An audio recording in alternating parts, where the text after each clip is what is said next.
Hello, allow me to introduce myself. My name is Robert Humphreys, and I am a historian of Welsh America and a researcher and translator. I work generally with the Great Plains Welsh Heritage Project, which is located in Wymore, Nebraska.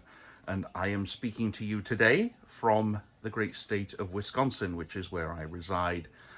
You may guess that I am also originally from Wales myself. I'm going to be talking today about an iconic American structure and one of its connections to Wales and Welsh Americans. The title of my talk is A Cymru a Chodd Washington, the Welsh and the Washington Monument. While we are all familiar with the Washington Monument's white marble exterior, the interior of the hollow structure incorporates 193 commemorative stones donated by various organizations, communities, states, and nations. Some of you may have seen an image of a commemorative stone in the monument donated by Welsh Americans, bearing an inscription in Welsh, and this often makes the rounds in social media. However, there is much more to the story than meets the eye, and despite the official date of this stone's placement being given as 1885, the history of a Welsh commemorative stone in the monument stretches back a further 3 decades to the early 1850s. Furthermore, Welsh immigrants in Pennsylvania and New York provided some of the initial impetus for the project. In my presentation today, I will be sharing this history as I have found it reported in a number of Welsh and English language primary sources, and what it tells us about Welsh Americans in the 19th century. Historians Bill Jones and Aled Jones, in their book Welsh Reflections, A Drych and America, have noted that there was little controversy or lively debate in the Welsh American newspaper A Drych, which means the Mirror, during its first year of publication, 1851. Among the exceptions, however, was the effort to donate a stone to the Washington Monument on behalf of Welsh Americans. The monument's first stone had already been laid on July the 4th, 1848, under the auspices of a private organization, the Washington National Monument Society, which continued to raise funds for its construction. In the February 3rd, 1851 edition of A Drych, a lengthy editorial appeared titled A Cymru a Chodd Washington, the Welsh and the Washington Monument.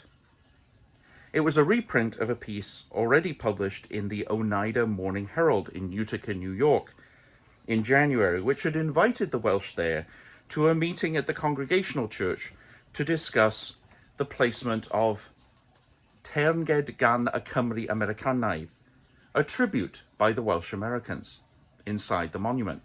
The announcement took the form of a long address discussing the historical commitment of the Welsh to the ideals of freedom. And I translate here: "The Welsh have a duty to prove their loyalty to the Union and freedom by paying tribute to the memory of the true father and hero of the country. But understand that although the Welsh wish to join together to honor the great man, they do not wish to make themselves into a separate class within the Republic.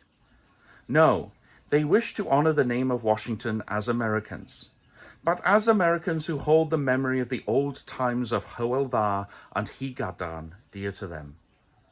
As Americans who filled the gap in the national motto of their forefathers, Ich dien, with the name of Jehovah, and thus they acknowledge him as their only king." For those of you who might be wondering, Ich dien is the motto on the emblem of the Prince of Wales, the English Prince of Wales, I should say. And it is not Welsh, it is actually German and means I serve. The editors of A Drych, which at this time was published in New York City, added the following comments to the notice. "We are pleased to see that our compatriots in Utica have come forward so honorably, and we expect that the Welsh throughout the states will follow such a praiseworthy example. Why can the Welsh of New York City not call a meeting of the same kind without delay? We certainly believe that their attention only needs to be called to the matter, and it will be received heartily. We are happy to hear that some of the most influential members of our nation are taking the suggestion above into consideration. Another editorial commented that there is confidence that the Welsh of New York are sufficiently patriotic that there is no need to encourage them to exert themselves in this patriotic cause.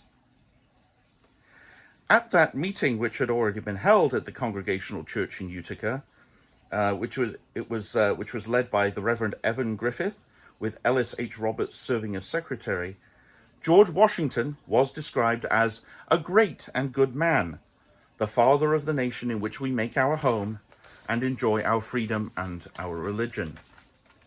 The minutes of the meeting, also published in the February 3rd issue of Adrich, stated, "We exhort our compatriots throughout America to join with us to place a stone in the national column being built in his memory, as a tribute to his patriotism and his steady adherence to the principles of free government, as well as his fighting for them." Among the resolutions passed at the meeting was the decision to establish a 7-member committee to oversee contributions in coordination with other Welsh communities. It was noted that Utica has a much greater advantage than anywhere else for this purpose, but other Welsh settlements were encouraged to establish committees of their own. It was also resolved that the stone would cost, and I quote, "at least $400 to purchase, carve, and polish," etc. In April, a letter from Pottsville, Pennsylvania, to Adrich, which was published in the newspaper, told of a, quote, "crowded and enthusiastic meeting of the Welsh citizens of Schuylkill County at the Welsh Congregationalist Church, in which it was resolved that we, in the most joyful and unified way, join with our friends in Utica and elsewhere to contribute to the fund for the monument." Indeed, a report in the July issue of Y Seren Orllewinol, the Western Star, another Welsh American magazine, noted that $30 had been collected by the committee in the Pottsville district and sent to Utica, including $7.42 from Pottsville itself. However, not everyone was in agreement with the proposal. John A. Jones of Bradford, Pennsylvania, wrote to Adrich to express his congregation's opposition. The Bradford Welsh believed that Washington was already sufficiently commemorated by, and I quote, "more than 60 cities and towns bearing his name, as well as countless schools and colleges." In their opinion, a more worthy use of the funds would be the establishment of a college for Welsh American children who would, in his words, "gain a knowledge and go out into the world as magnificent monuments to the honor of our nation and bring learning to others." Ireland is also crying out for help, Jones continued, her starving children reaching their arms to us asking for food. The Welsh of Bradford would not, he said, turn a deaf ear to the complaint of the slave in his shameful chains, or ignore the wishes of the naked, the poor, and the needy, and give our money to build a tower of stone which would do no good for anyone.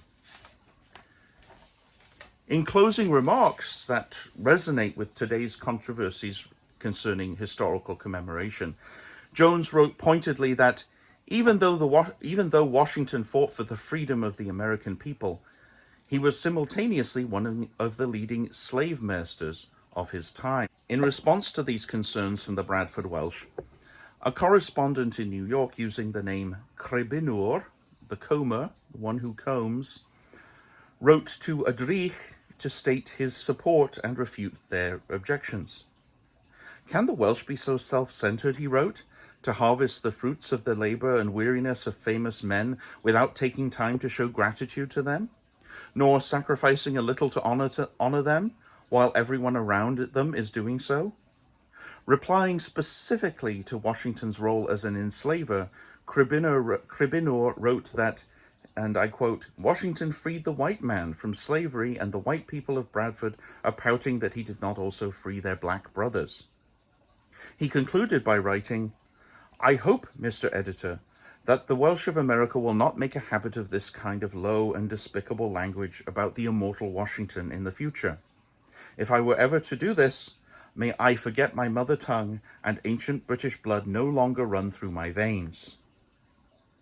Given the immediate presence of slavery at this time, we should not be surprised that some of the Welsh recognized the uncomfortable reality of Washington's legacy as both the founder of a republic established on the principles of liberty and a slave owner. Certainly, the more radical anti-slavery campaigners at the time called into question the nation's commitment to its founding ideals and the very Constitution itself. Perhaps it is surprising that there were fewer objections, considering the support for abolitionism among the Welsh. On the other hand, the Welsh were eager to demonstrate their loyalty to the United States, and the Washington Monument provided such an opportunity. Objections aside, fundraising continued, and in 1854, Thomas D. Jones had been selected to carve the stone and invited the public to his Broadway studio to view his design. Before going further, more should be said about Jones. Thomas D. Jones was born in Remsen, New York, near Utica in 1811, and trained as a stonecutter and a mason. He relocated to Ohio, where he was recognized for his talents and employed to create likenesses of dignitaries such as William Henry Harrison, Henry Clay, and Zachary Taylor. He also spent 6 years in the city of New York, where, according to his biographer, Samuel Leffingwell, Mr. Jones executed his admirable bust of General Scott, a bust in marble of General Cass, the medallion of Henry Clay modeled from life at Washington in 1852, from which was executed the gold medal presented to the eminent statesman by the Whigs of New York, a bust of H.L. Stewart, Esquire, bust of William Vincent Wallace, medallion of C.C. Wright, medallion of T. Addison Richards, Esquire, medallion of General Washington, modeled from a cast taken of his face while he was President of the United States, a medallion of Queen Victoria, a copy of the Jury Medallion at the World's Fair at London, medallion of Mr. Jessup of Sheffield, England, medallion of the Honourable Daniel Webster, modeled from life, statuette bust of Miss Julia Dean, medallion of Mr. William Walcott, medallion of Archbishop Hughes, a medallion of Bishop Bailey, and the alto relievo group to be cut in marble for the Welsh block to have been placed in the Washington Monument at Washington. Jones then was a highly regarded artist, and his most famous works, sculpted in subsequent decades, would include busts of Abraham Lincoln and Chief Justice of the U.S. Supreme Court Salmon P. Chase. The Welsh stone was described in A Cyfaill o'r Henw Wlad, the Friend from the Old Country, one of numerous Welsh language magazines published in the US at the time. It was described in that publication as an allegory of the, quote, exceptional characteristics of the Welsh nation. The stone was to be 7 feet long and 5 feet tall, the largest as well as the finest to glorify the Washington Monument, according to the magazine. However, we shall turn again to Leffingwell, Thomas Jones's biographer, for his description of the stone.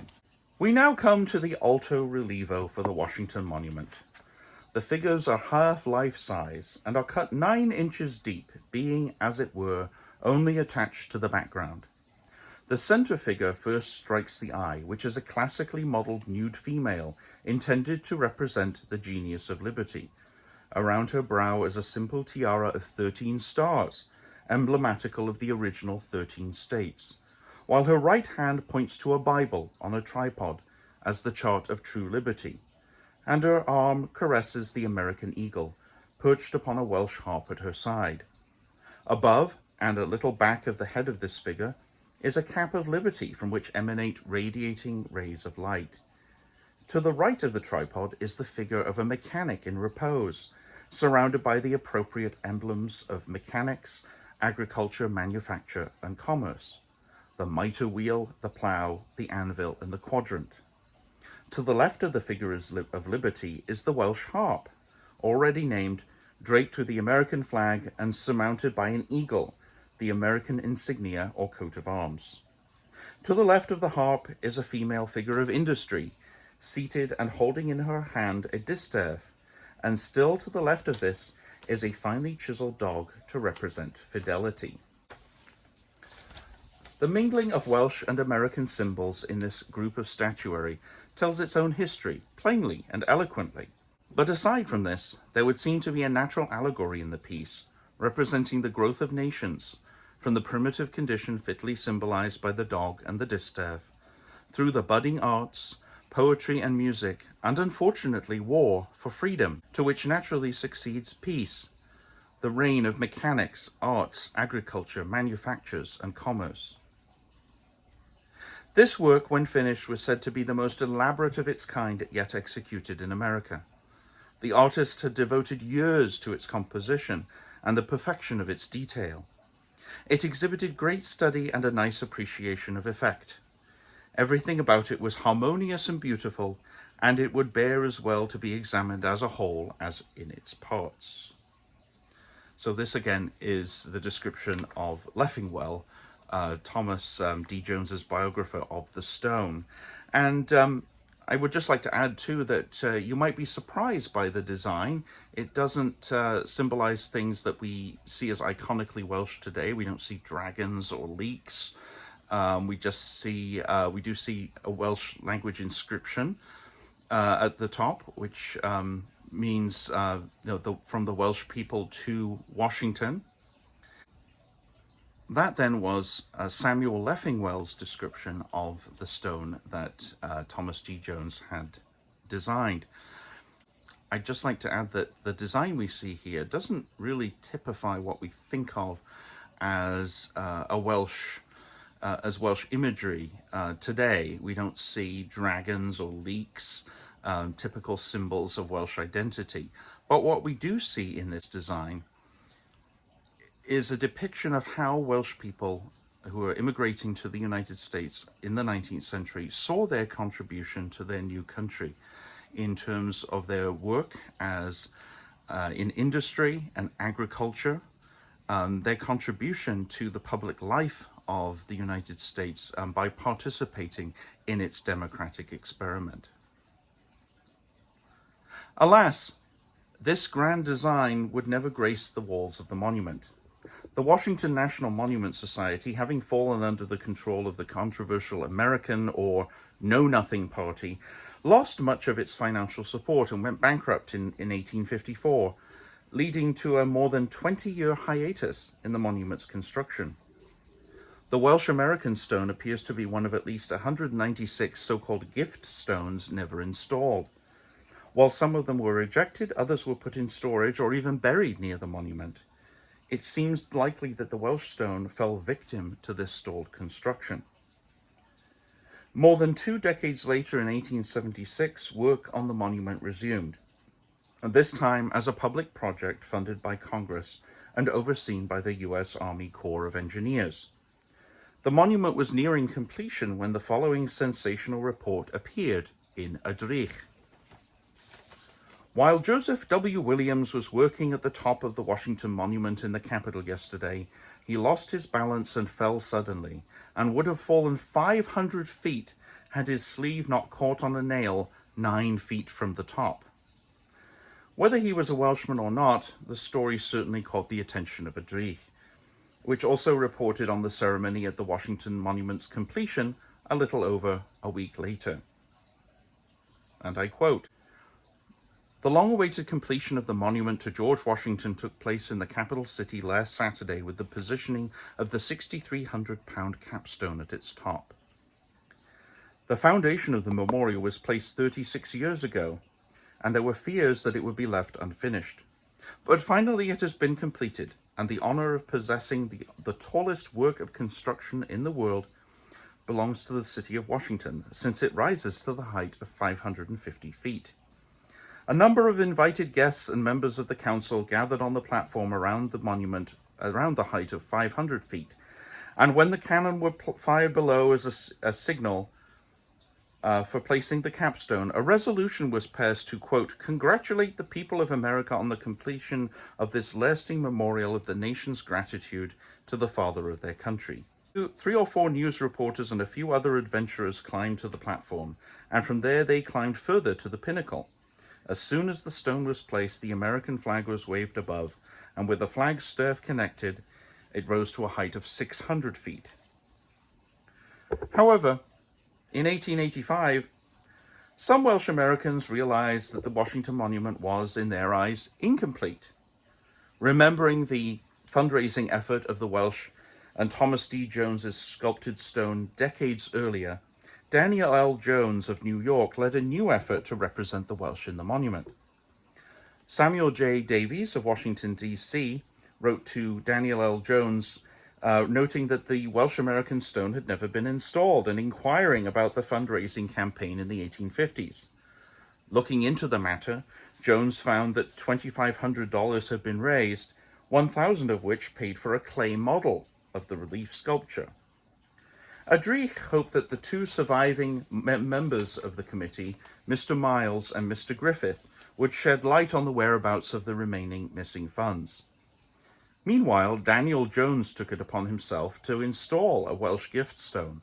Within a few weeks, on the 19th of February, an article appeared in Adrich in which the Honourable Elder, Jones, publicly thanked Samuel J. Davies, Esquire, of the Pension Office in Washington, D.C., and W.T. Hughes of the War Office for their kindness in securing a place for a Welsh stone in what they called the Great Tower of Liberty. The letters on the stone will be gilded, continued the correspondent, a man named S.R. Jones, noting that because this Welsh stone is to represent the nation, should not the Welsh call for a meeting somewhere suitable to express their feelings and show their substantial support and approval of this? An article in Adrich a few months later from another correspondent in New York gave a detailed description of the Welsh stone to be placed in the Washington Monument. He wrote, "According to the suggestion which appeared in Adrich, I visited the Honourable Judge John Price in the Appraiser's Office, Castle Garden, to see the Welsh stone which is intended to be placed in the memorial to our father Washington, to represent Cymru Lan Gwlad y Gan, pure Wales, the land of song. The tablet is 3 feet long, 2 feet wide, and 6 inches deep, and inscribed upon it is as follows: Fy iaith, fy ngwlad, fy genhedl, Wales, Cymru am bydd. The translation of that is, my language, my country, my nation, Wales and the Welsh people forever. The tablet is made of Welsh granite, and every inch of it is polished and the words cut deeply and gilded. It was purchased in Cardiff, South Wales. It was polished and finished by a Welshman named J.G. Smith, who can claim descent from Cadwaladr. Cadwaladr being an important historical figure from the early Middle Ages. Therefore, it is clear that it represents Wales in every sense. The city's daily papers have paid tribute to the stone by providing a detailed description of it, and the patience of the judge has been taxed by the number of Welsh pilgrims and others who have come to see it. Certainly, the credit, praise, respect, and honour are owed the ardent Welshman Daniel L. Jones, Esquire, for his zeal and his energetic efforts to bring forth that which had been waiting to be brought to a conclusion satisfactory to every patriotic Welshman. We are confident that the Honourable Father will have many more years still to serve his nation in the future as in the past. It is notable that the second Welsh stone was conceived and completed much faster than the original proposal. Furthermore, while the initial project required a group effort and a lengthy fundraising process, the cost of the later stone appears to have been borne by Daniel Jones entirely, and while the original stone featured the elaborate work of a renowned sculptor, the final version elegantly bears a simple inscription. What then is the significance of the Welsh stone to the history of Welsh Americans? If the first effort was marked by a debate about the appropriateness of the monument, no such qualms seem to have been noted in Adrich, at least in regard to the second stone. With the Civil War and Reconstruction behind it, the United States was actively building a new identity as a unified nation. I say that with the caveat that this concept of national unity did not fully include all Americans.